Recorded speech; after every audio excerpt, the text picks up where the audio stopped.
Thank you for staying with us on the Joy News Prime.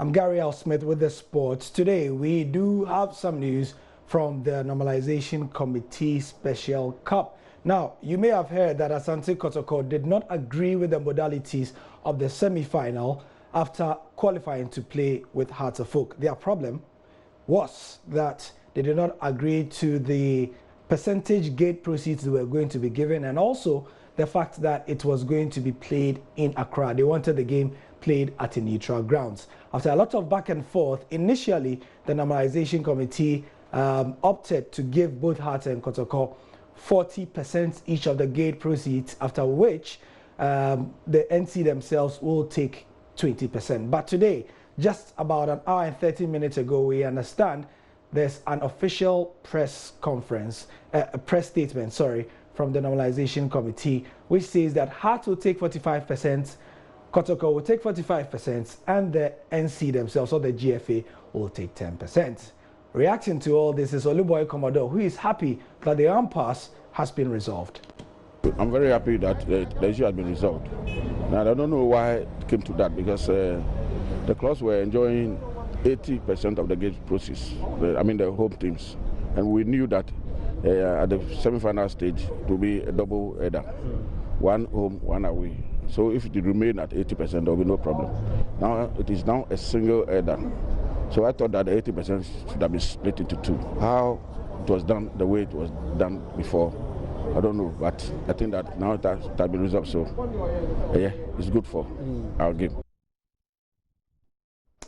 Interesting. So that game is still on for the original date, which is the 16th of June. That will be this Sunday. Hopefully, we'll have a sellout crowd at the Accra Sports Stadium. Moving on, and the AFCON is just upon us in about 9 days' time. Yeah, Kobna Oyome wants the budgets of the Black Stars to be made public. He's a ranking member of the Select Committee for Parliament for Sports.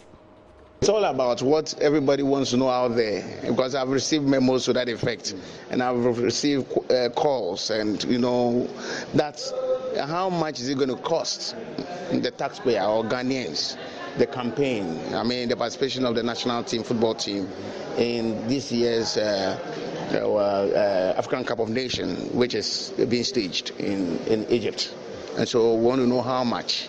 And so that is all they want to know, because the times are hard. Everybody wants to be able to have a say, in all of this. We actually expect that by now there should be an indication of when the minister is likely to come and answer the question. Because the exigencies suggest that it should be quick before we get to the main event, which is likely to take place. And I'm even aware people have started traveling to Egypt and so on. So it's so critical. So I think it's something that ought to be tackled with the agency it deserves. Next up, since we are speaking about the tournament, is Baba Tando with today's AFCON Minute.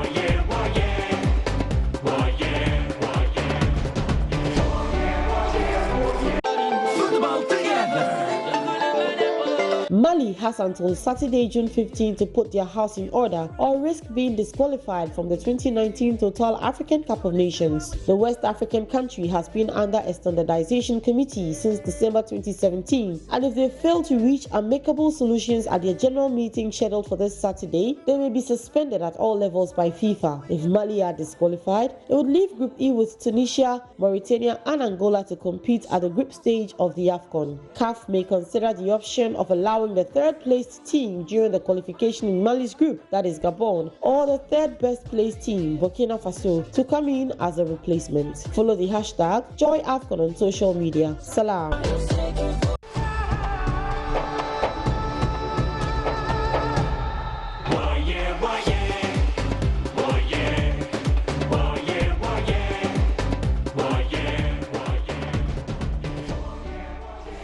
Now, the AFCON is just around the corner, but another spectacle involving a multi-sports events of the world will be in 2020. I'm talking about the Tokyo Olympics. The Black Meteors, that's Ghana's under-23 team, or the Olympic team, will hope to be there. And somebody who was with the Black Stars in Dubai for the campaign, but was dropped for this AFCON team, is part of the Meteor setup. He is Yaya Boa. And for me, it's not over yet, you know, because I still got a U23 to qualify to Tokyo in 2020. And then that's, for now, I'm focused on that now to get them there, because it's been a while that Ghana qualify. And then I'm praying that everybody get their best game in this African Cup, and hopefully we can bring the cup back home, because that's all we all deserve. That's all the country, our motherland, our parents, everybody is waiting for, you know. So, I mean, something to cheer us up in Ghana, you know. And I just want to use this opportunity to say that they should support us. You know, we're all praying for the players as well. Switching stuff to boxing, and Anthony Joshua is making his first public appearance after being beaten by Andy Ruiz Jr. What's he got to say? Anthony Joshua has made his first public appearance since his stunning defeat to Andy Ruiz Jr. last week as he stepped into the ring with Prince Harry. Joshua was on the receiving end of one of the biggest shocks in boxing history when he was stopped in the 7th round by Ruiz at Madison Square Garden in New York. And the Duke of Sussex was keen to find out just what went wrong. Didn't go too well on the weekend. Oh, what can I say? It's all inherited from my dad. Well, the Duke joined Joshua and Nicola Adams to launch a new campaign, Made by Sport, which aims to bring together charities supporting disadvantaged young people through sport. It's been a week and a half or so since Joshua lost to Ruiz. It will go down as one of the biggest shocks in boxing, and it brought AJ to his knees, quite literally. But where does he go from here?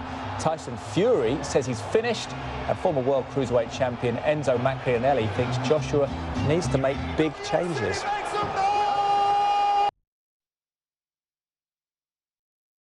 To the tracks in international athletics, the 800-meter Olympic champion Caster Semenya has cruised to a victory over 2,000 meters at the Meeting de Montreal in Paris. And it's her first race since filing an appeal, as you might remember, against the IAAF's rules that restricted testosterone levels in female runners. And this is how she reacted to it. Olympic 800-meter champion finished the 2,000 meters in a time of 5 minutes, 38.19 seconds. The South African can temporarily run after the ruling was suspended by the Swiss Federal Tribunal with an appeal pending, something Semenya refused to talk about after the race. I'm not going to talk about the appeal. I'm not a lawyer. I have a legal team. I think if you want to ask any questions, that should be direct to them, not to me. Like I said, I'm an athlete. The only thing that I can answer is my performance, on how I'm doing in training. My focus in 3 weeks' time, which is a pre-contain. Those are the things that I can answer, relate to my career. So. Caster Semenya speaking there. Well, that's the sport for now. We do have the football show as ever at 10:30. We have a motley collection of stuff to show you tonight with Hans Mensah, and I'm Gary Al Smith. For now, that's the sport.